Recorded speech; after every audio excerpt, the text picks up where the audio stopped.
Print এবং electronic মিডিয়ার সম্মানিত সাংবাদিকবৃন্দ, আপনাদের সবাইকে জানাই আন্তরিক অভিনন্দন ও শুভেচ্ছা।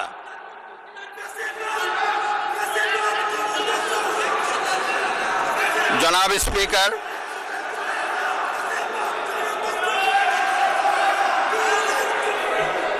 ত্রয়োদশ জাতীয় সংসদের এই উদ্বোধনী অধিবেশনে বাংলাদেশের ইতিহাসের এক ঐতিহাসিক মুহূর্ত।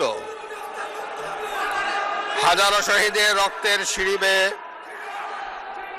দীর্ঘ ১.৫ দশকের ফ্যাসিবাদী শাসনের অবসানের পর একটি শান্তিপূর্ণ, অবাধ, সুষ্ঠু ও নিরপেক্ষ নির্বাচনের মাধ্যমে নির্বাচিত প্রতিনিধিদের নিয়ে এই মহান জাতীয় সংসদের যাত্রা শুরু হয়েছে।